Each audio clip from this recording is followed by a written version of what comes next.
Everyone, today's Friday, May 8th, 2020. The time is 9:01 a.m.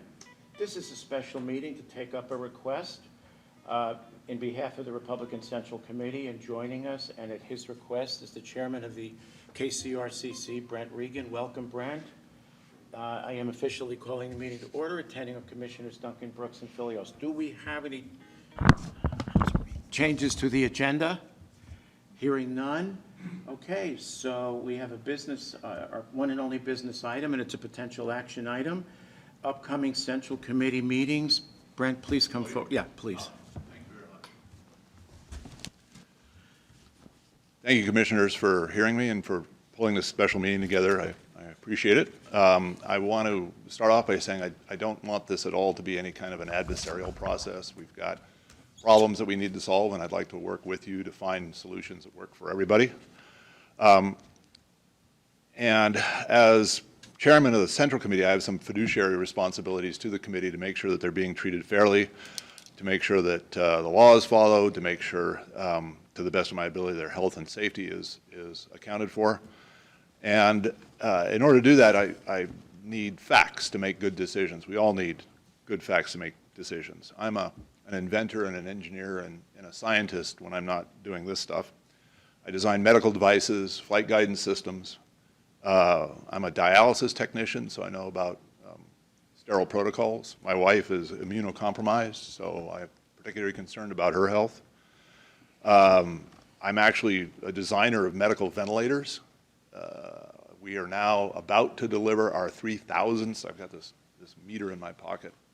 It's a device we designed and built for a company called Kootenai. It's a digital multimeter manometer that's used in evaluating patients for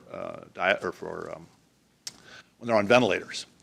And we stepped up. We were doing 3 years of production in 6 weeks in order to meet the demands. And as I said, we're closing in on our 3,000th unit. I had the president of Kootenai in my office yesterday with his R&D director, and they were actually contracted with us to design the next generation of home and emergency care ventilator system based on our experience with this design and this crisis. And in those capacities, I have to use physics to solve problems. I don't really care about beliefs or assumptions. When you're designing something that goes in an airplane or a medical device, it has to work or not. You don't have the luxury of saying, well, I believe this other thing, and I think 2 + 2 is 6, and I'm going to design it for that. Because when you're done, either it works or it doesn't. If it doesn't work, it's going to kill somebody. So it's fairly important. So I'd like to go over my understanding of the truth so that you know where I'm coming from, and hopefully you might get some insight from that.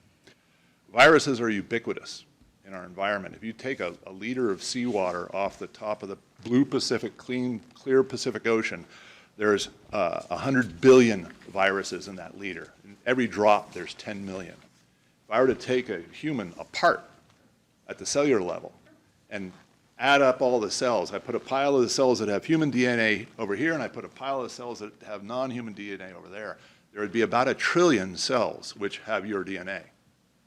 There'd be 10 trillion cells, which are something else. You're actually a giant apartment building for flora and viruses and bacteria. The reason that works is because they're so much smaller. Now, what we have right now with this infection that's going through our community, the infection rate that we want is not 0. Okay? And the reason we don't want it at 0 is because the only way to become immune to it is for a certain number of people to get the virus and develop immunity to it. A virus tries to spoof that process, or excuse me, a vaccine tries to spoof that process. It tries to tell your body's immune system, here's something that looks almost identical to the virus, but it won't make you sick. Develop antibodies for that, and then when the virus comes along, it'll attack the virus. Well, it's like telling you to do something when you see the color red, but never showing you the color red. You say, well, it's kind of orangish and a little darker, and maybe a little redder than yellow. And then when you see the color, you go, is that the right color? And you don't know. So your immune system, because viruses are so simple, it's very difficult to trick your immune system into attacking the right virus at the right time. And so waiting for a vaccine, it might be a futile thing. It may never come. One that's effective and one that operates at a level that gives us the kind of immunity we need.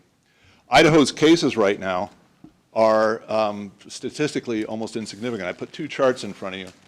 One is a logarithmic and the other is a linear scale. And it's a total number of cases. There have been 2,178 cases statewide. And the curve is absolutely flat. There's no exponential component to it, plotted linear or logarithmically. It's come up and now it's at a pretty flat rate. And you have to wonder why that is. Is it because of what we're doing, or is it because of the lethality of the virus itself? Now, in Kootenai County, we've had 64 cases out of 150,000 people. So those are people that have been identified and they've been put in quarantine, and we know who they are and where they are. I couldn't find the statistics for how many tests have been done. That'd be a very useful thing to know. If we've done 10,000 tests and we found 64 people, that would tell you a very important thing. That how many of the people? It was 3,400 tests as of maybe 1 week ago. Okay, so 3,400 tests. Yeah, so it's been a lot more since then, but. Right, so say there's been 4,000 tests and we've identified 64 people. Okay, that's a 1% of people who you suspect have it, right? Because you don't do the test unless you're symptomatic in some way or you've been exposed in some way. So that's less than 1%. Of people you suspect, so maybe a 0.1%, which means that if you had a room with 1,000 people in it, chances are 50-50 there'd be one person in there with the virus. And that isn't, would you then, would all 1,000 people catch it from that one person? No. So the likelihood of an exposure and the likelihood of contagion is extremely low when we're down at these kinds of levels. And a lot of that has to do with population density. Manhattan, where, well, half of the deaths that have happened from COVID-19 have happened in the New York, New Jersey area, in the metropolitan area, half. And the population density of Manhattan is 67,000 people per square mile. The population density of Idaho is 20 people per square mile. The population density of Kootenai County is 110 people per square mile. The density of downtown Coeur d'Alene, the city of Coeur d'Alene, is 3,000 people per square mile. So it's less than 1/30th of what Manhattan is. So, you know, imagine your life in Manhattan. You get up in an apartment building, you get in a crowded elevator, you go down to a crowded street, you go to a crowded subway, you go to another crowded street, another crowded elevator, to a crowded office building. So if you are in absolute lockdown, social distancing as best you can, you don't even come close. You don't even come within an order of magnitude of the kind of distancing that Idahoans have, not without doing anything. You know, the number of people that you come in contact with in a day is a tiny, tiny, tiny fraction of what happens in these metropolitan areas. And yet, we have these policies in place which are what the big metropolitan areas are doing. We're suffering all the negative consequences of that, and we don't have any benefit because there's no virus to not transmit. 64 cases.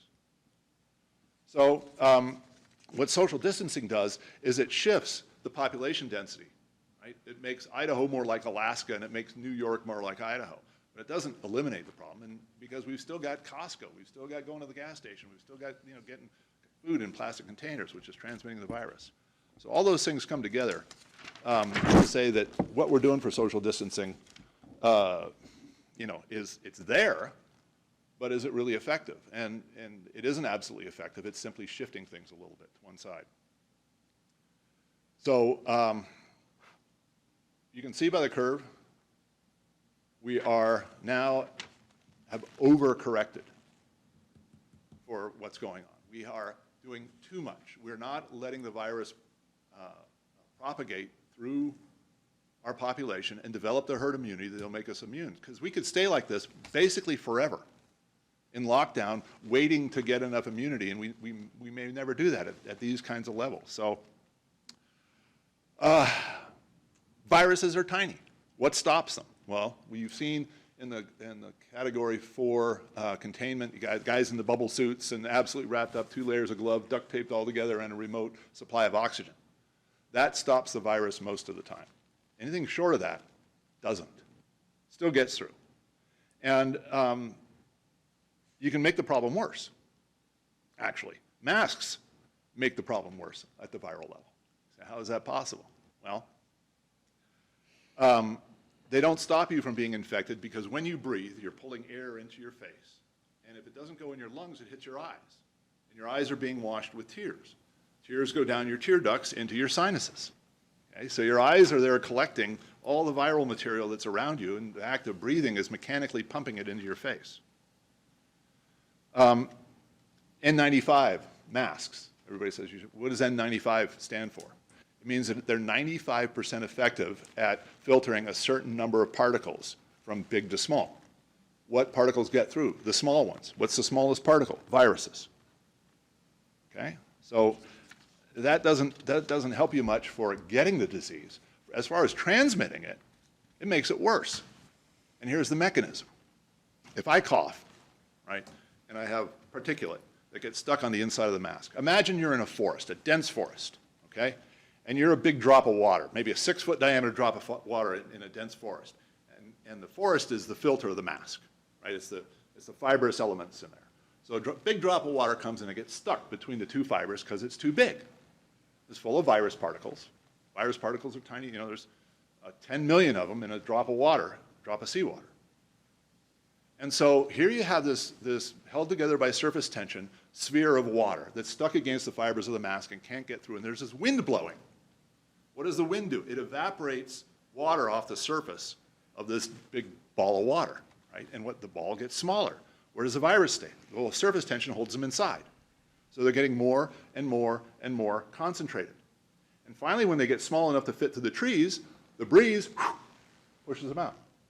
And now you have this tiny concentrated particle of virus which is floating around in the air. Right? So if I want to cough, and I'll simulate coughing here, I've got a handkerchief in my pocket, and I'll put it back in my pocket. That's the right way to do it. If I have a mask and I cough into the mask, then I'm coughing into this, and for the next 20 minutes I'm doing this and blowing it all over everybody. That's why in the beginning they say masks don't work, especially these cotton ones that people make at home. All it does, it's a psychological thing that you can do, but it's absolutely zero effective at stopping viral transmission. And the physics is behind that to say it. What about hand sanitizer? I've got hand sanitizer right here. Okay? I'll put this on, Karen, okay? Nobody really douses their hands with this and lets it stay there for 30 seconds till it evaporates to kill all the virus. So you have viruses left on your hands if you're exposed to them. Which viruses are those? Those are the viruses that eat alcohol. And they've outcompeted the other ones. So now you're breeding alcohol-resistant viruses on your hands. Just like if you go and take too many antibiotics, you develop superbugs. Well, that's what everybody's doing right now. We're developing superbugs against hand sanitizer. Washing isn't the same. If you physically wash your hand with soap and water, you're mechanically removing the virus. You're not giving it a chemical challenge. And so you're stripping it off. So how do we get here? Early projections were based on very limited data. We didn't know anything about the coronavirus, so with limited data, your tolerance band for the possibilities is broad. It could be very good, it could be very, very bad. And so our politicians said, well, we got to plan for the worst case, which isn't a bad strategy. Let's plan for the absolute worst thing that can happen.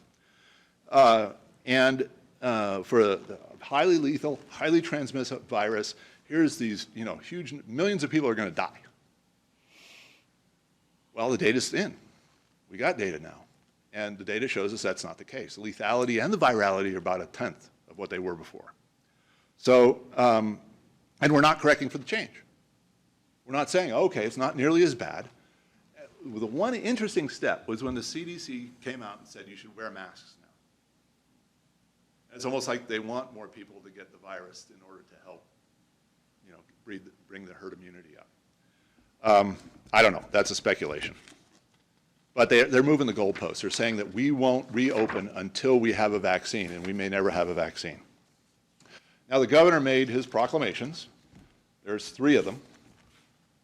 The initial one was on March 13th, and that was to ensure that we could get federal money. Basically, we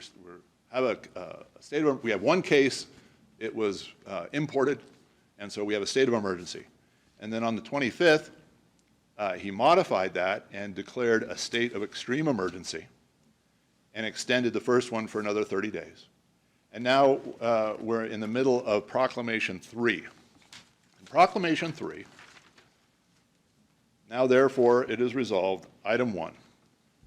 There continues to exist a condition of extreme peril to the safety of persons and properties within the state of Idaho caused by the increased presence of the 2019 novel coronavirus, which, by reason of its magnitude, is beyond the control of the services, personnel, equipment, and facilities of any city or county. Accordingly, I find that there exists an extreme emergency within the state of Idaho.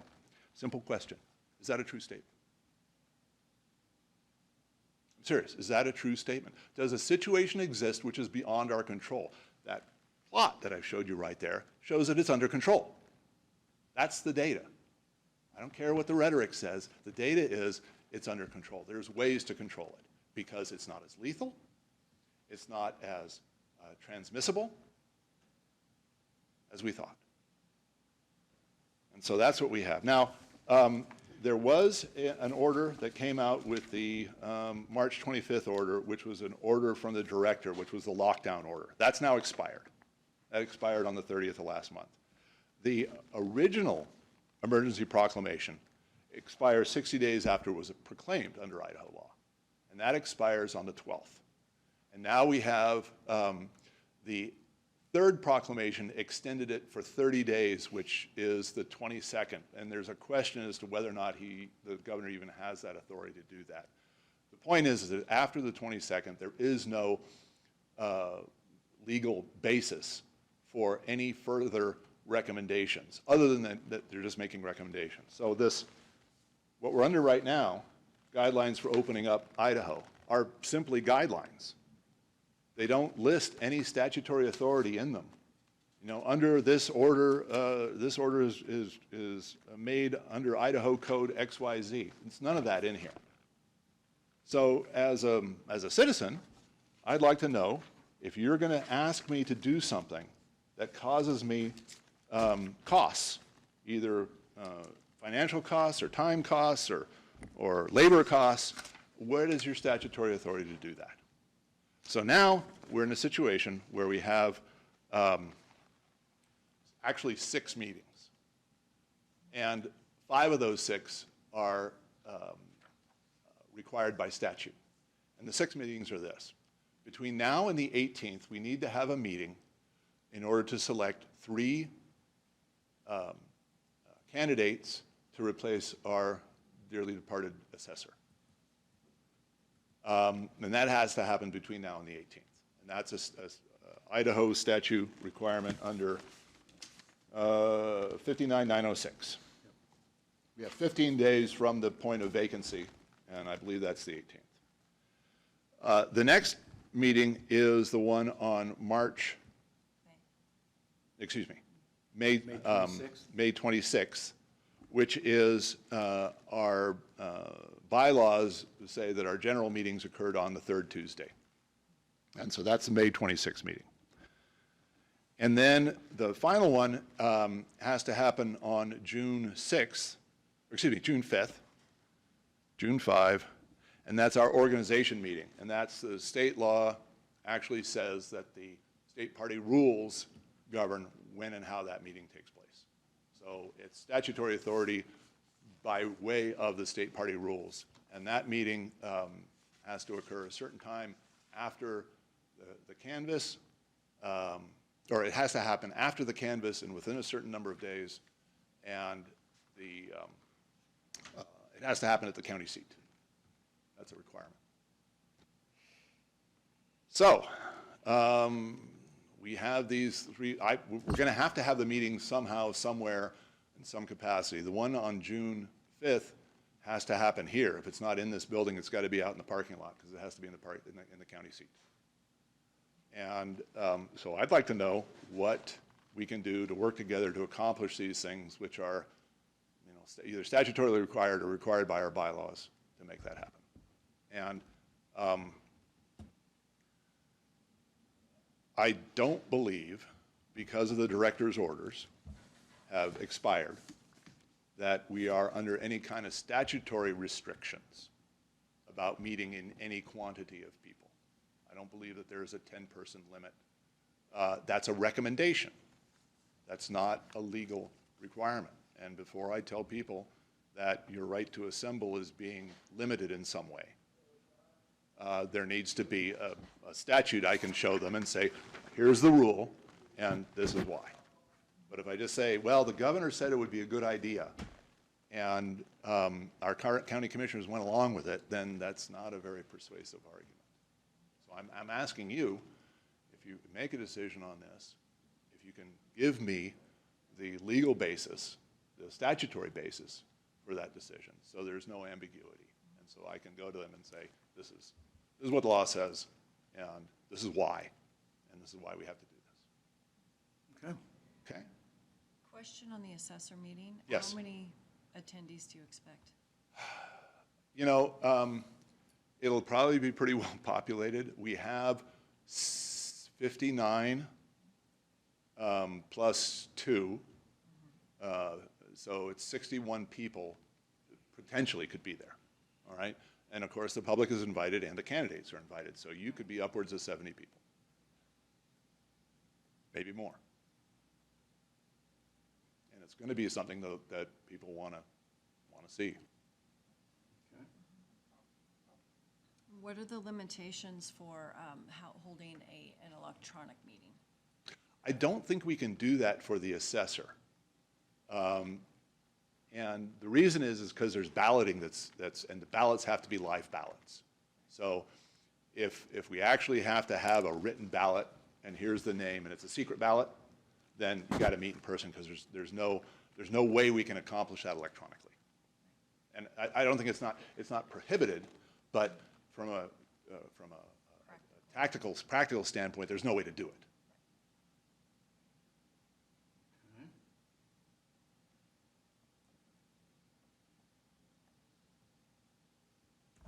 Bill, questions? None.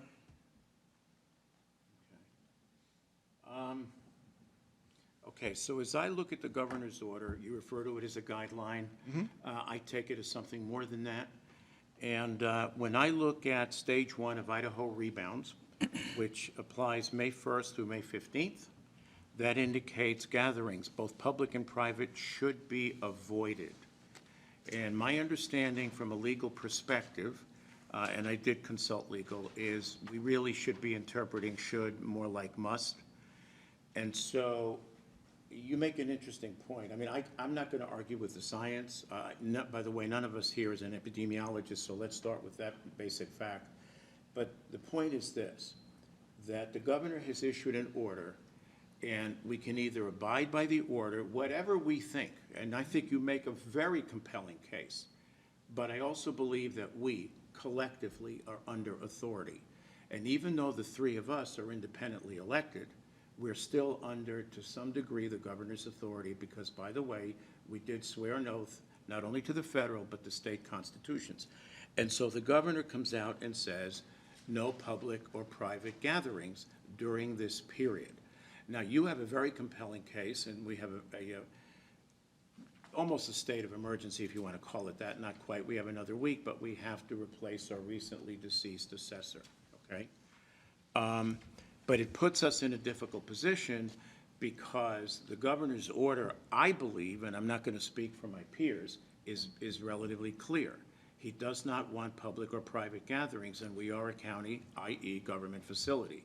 So what do you suggest we do? Do we defy the governor? No, you call to statutory authority, and there's a statutory requirement to have this meeting. There is. Okay? So that has to occur someplace. Yes. All right? That's not an option. Second, you say that you're taking this as more than just a simple recommendation.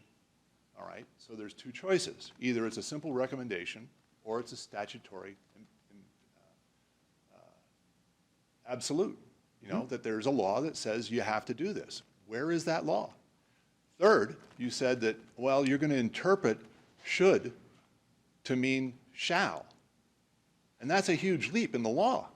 There is no provision for, well, this is something you should do versus something you shall do. May and must are two separate things under the law. And I would object strenuously to you saying that in this case the two are equal. Where's the precedence for that? That's the legal opinion that I got. So that's not necessarily Chris Filios opining, but go ahead.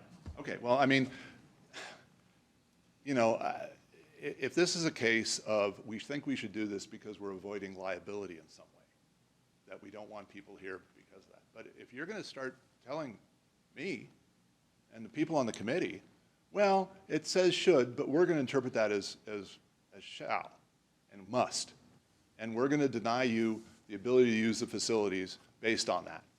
That's, you know, that's a dangerous precedent. Okay. And unless you can say, here's the law, this is why we're doing it. And if it's a law, believe me, if you can say, oh, under this code and this, and here's the logical chain, and we arrive at that, I would go, perfect. We'll go, you know, do something else or figure something else out. But if the governor issues an order, and that order remains, which I guess to the best of my knowledge, unchallenged, although I do understand, and counsel, you can correct me if I'm wrong, that the AG opined that he was acting within his constitutional authority, then what right do we have to defy it?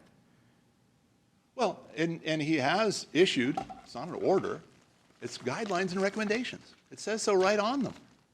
Why are we interpreting them as something other than what the black letter says they are? Okay, so let me defer to counsel. So I guess I'll just address for a moment the timeline that you pointed out, Mr. Regan, and it's confusing. It took me and another lawyer that I was talking to probably a half an hour to sort through the timeline of the various proclamations and orders. But, so, having said that, Yes. I think I understand why you've come to the conclusion that you have, because I initially did the same thing. I thought that orders expired pretty much on the same timeline that you believe, except that on May 1, the governor issued a new order. I have a copy of it here. It's kind of hard to find on the governor's Idaho Rebounds website, but it is there, and that's where I printed it from. I don't have a copy of that. Yeah, and I can give you this copy when we're finished if you like, because I have others, but this new order, I believe, supersedes the earlier orders and proclamations. It's a new order.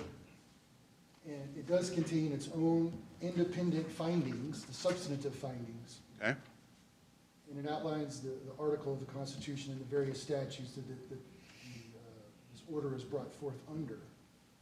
And they're essentially the same as the prior proclamations and orders, substantively, that COVID-19 is causing this disease and it's dangerous. And then pursuant to those findings, there are new, or renewed, maybe is the better way to say it, recommendations and requirements. One of those is that gatherings, public and private, should be avoided. I'm It's not looking a at it shall. right now. But it also says that social distancing and sanitation requirements require that individuals shall maintain a 6-foot physical distancing from other individuals. And to me, that's probably the requirement that is most relevant to this discussion, is the social distancing requirement.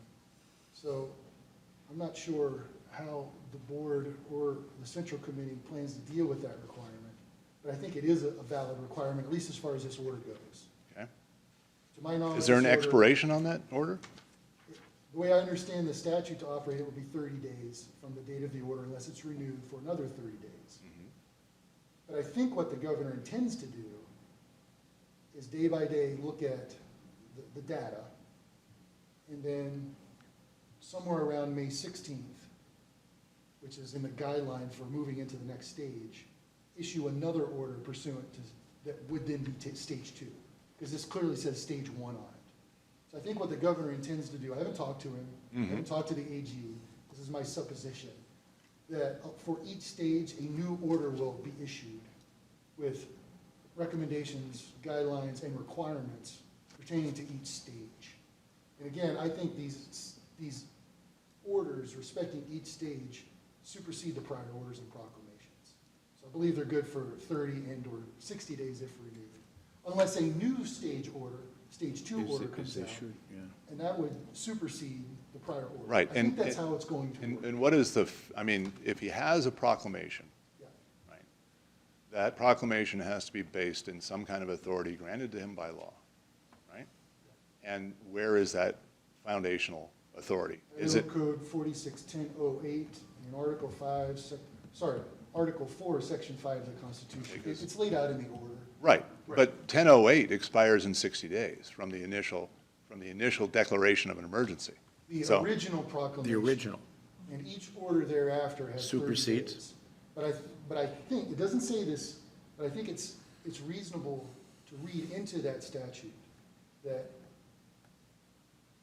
let's say 60 days expires. A proclamation is authored, is issued. 30 days go by and it's renewed for another 30. Okay. We get to day 61, then what? What if the emergency still exists? Let's say it's something different, some other emergency that continues. I think we would all agree that the governor on day 61 can issue a new proclamation based on the emergency continuing to exist.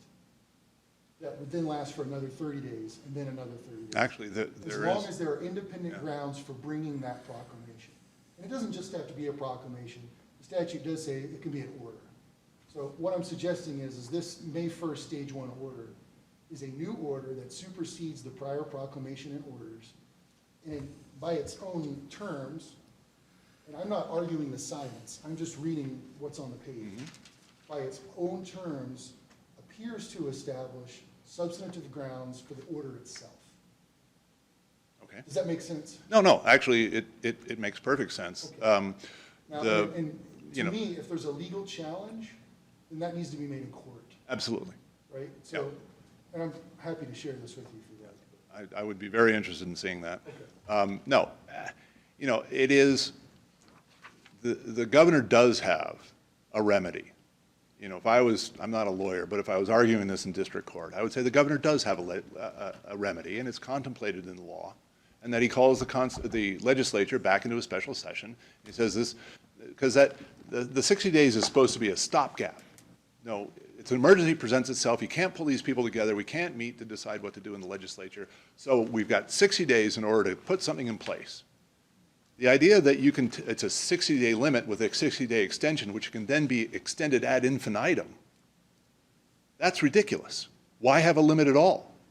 Why would there be a 30-day limit with a 30-day extension if you can just, I'm going to issue a new order. Well, it's Tuesday and there's a different date, so now it's a new order and it's the same problem. It's the same emergency. It hasn't changed. And 30 days ago, the governor could have said, wow, we really should get the legislature in session and come up with a solution to this before we start takings from people. We're impeding their ability to conduct their business. We're causing them, huge financial harm. We're killing people. We can't get the cancer treatment that you need. More people are dying of suicide right now than are dying of this, okay? And I appreciate your position, I do. But who's going to stand up if nobody? And if it's not you guys, then what? I got to go up and stand on the pillar. But I'm going far afield. No, You forgive me. That's the kind of legal argument that typically gets made to a judge. Agreed. Yes. So if there's an argument about the law, then judges decide the law. And frankly, the more egregious the governor behaves now, the easier it is going to be to correct it in the next legislative session. Okay? So my impulse for coming here and giving you this information is because rational decisions are made on ratios, right? Good versus evil, right? We have to have the data on the one side to say, are we really doing this, and the bad side? And you can obey a governor's order, and when he says shall or may, you can make that determination. And we're not asking that the county buildings get opened up for everything. We're going to be precautious. We're careful. We got old people in there. We're going to, that's not. When we had our meeting here the other night, it took pictures, and everybody was 6 feet apart, and it was fine. And nobody's come down with the virus since. So, that's, so I'm actually arguing two things here. One is that the governor's legal authority can be interpreted, as your interpretation runs, to give him the power to do that, this plenary power. It's possible. It's also possible to interpret that he doesn't. And which interpretation should be our default? Now, if this was an actual emergency, the curve was going off, if our operating rooms and emergency wards and all that were packed full of people, and we had, patients in the streets, absolutely, I don't care if it's legal or not, we're doing it. But that's not the case. The case is that it's under control. The extreme emergency does not exist. And it's up to you guys to say, wait a minute, the governor's kind of going off the board here, and respectfully, Mr. Governor, we're going to interpret this in the conservative way. Okay, so let me jump in here, not to cut you off. Okay, so a couple things. And I appreciate that you want to do this in a non-adversarial manner, and I agree with you. And in our email exchange, I indicated, listen, let us help, okay? We want to work with you to be able to get through this, and at the same time, not act, if you will, in an openly defiant manner, because that doesn't prove anything either. Okay. So, all right, so you held your last meeting. My understanding is we were supposed to top out at about 34. I think you topped out at about 45. Water under the bridge. But by the way, I don't mind telling you I caught hell for that, from Republicans and Democrats alike. So if it's good for KCRCC, why is it not good for everyone else? Commissioner Brooks' bill had to turn away a veterans group that wanted to meet, I think, later this month, simply because we were trying to abide by the governor's order.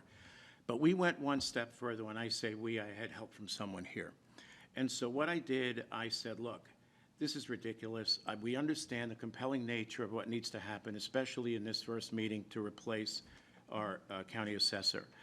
So what we did is we contacted the governor's office, and it took a couple days to get to the right party and whatnot. The individual I was working with had some contacts. So we finally expressed the concern. We said, look, we understand the governor's order here. We're not trying to be defiant, but we need to replace the assessor. We're under a statutory time crunch. And they got back to us, and I'll give you the name of the individual because you're certainly welcome to contact him. Okay. And the individual in particular is a gentleman named Andrew Mitchell, Senior Government Affairs Manager, who I would assume either made the decision and or consulted the governor. And the word that came back, and this was yesterday, is no. You will abide by the governor's order, and the governor's order says no public or private gatherings. Now, Then I'm suggesting we cancel the May 19th meeting, the May 19th hearing. no, we don't have to cancel. That's a different question. That is not a question. It's not on the agenda for today. Sorry. That is not on the agenda. And by the way, during that period, we're allowed up to 10 people, and we can monitor that. And we will monitor that. Yeah, this is insane. I respect the governor and his duties and everything, but this goes beyond logic. I mean, I see no problem. Is it possible that you do it in 2 stages? So you have, your meeting starts at 6:30, then you have half the people distanced, you have presentations, they vote, you have the next people come in, presentations. Or is there anything? I'm sorry, can we do it outside? We can do it, if it's not in the facility, we can do it somewhere else. I mean, we have to do it. We want to try and work with you. Okay. And at the same time, try and honor our governor's And order. if I can, just Please, go because ahead. we're on the record here, I had an email exchange with the county Yes. regarding the meeting. I asked for permission. I was told 50 people.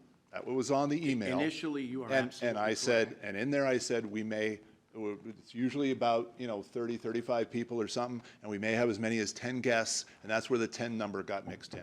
But when we walked in here that night, right, I was under the last thing I had in writing from the county was 50 people is the upper limit. Yeah, And we did not exceed that. And we maintained 6-foot distance. I personally went around, I've got a 6-foot arm span, so I was able to make sure that the chairs were apart and we didn't have any table surfaces and, so we were. You are correct. You did not exceed okay. it. But what had happened is and that's where we erred as a county, if you will, because when you were told 50, what had happened is the room hadn't been measured. And then Greg Manley, who is sitting right here, Director of Buildings and Grounds, went and subsequently measured it. And I guess there was no email exchange, but between the two of you, I guess it was agreed, what was it, 34? Okay, well, water under the bridge, Brent, go ahead. but I And get it. Mr. Manley, while we're talking here, I want to thank your facilities. Well, we for- try. For their continuous support and getting us set up and taken down. And I try to go through the room afterwards and make sure all the trash is picked up to make sure it's left nice for you. But we really do appreciate it as a committee, and I want to thank you for your efforts. Okay. Sorry. So Thank you for the lead, meeting outside, Mr. are Chairman. you going to be able to hold it at a certain hour where lighting is not going to be a problem? I don't know where we would hold it at this point. I'm going to have to look at our options. Well, our parking We're thinking the lot's- parking lot. Well, either the parking lot or out in the park in the plaza or something. Yeah. We could have it out there, I guess. One of the questions I have is they've been having church services, and they've been having them at the Croc Center, which is much bigger than, pardon? 400 people, 400. yeah. And I'm wondering if the social distancing and all that would be adequate in a place like that where you could fit as many people. There could be the Croc Center, there could be Candlelight Church. Yeah, candlelight was another We could probably suggestion. set up chairs and do it in an airplane hangar. Brent, fairgrounds. Most of the activities are canceled. Yeah. We can help you with that. Would it work? If you could get us a venue at the fairgrounds, that Like would the be great. Jacqueline What do you building. think? Yeah. Can we do it? Yeah, I think that's What do you a reason, the only thing is going to be chairs. Well, they should. No, we can get- We'll we can get manage that. chairs. We'll manage that.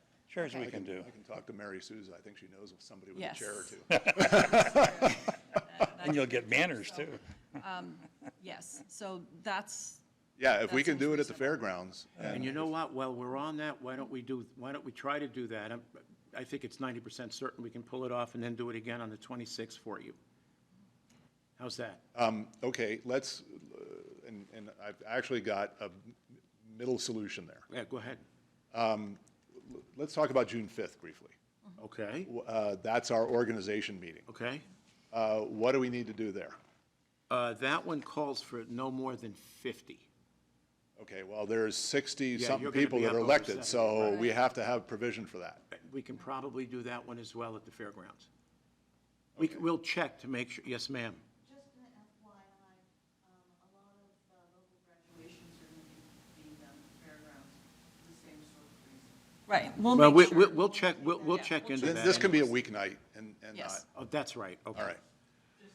You're on Tuesday night, correct? If, just as a practical matter, if we take the agenda for the one that has to happen for the assessor, and I add a few items onto the back of that, we can accomplish what we need to do in our general meeting and skip that one. Okay, So be it, fine. So Better that yet. would eliminate an entire meeting and the exposure from all that. If we've got a facility, we can use it at that time.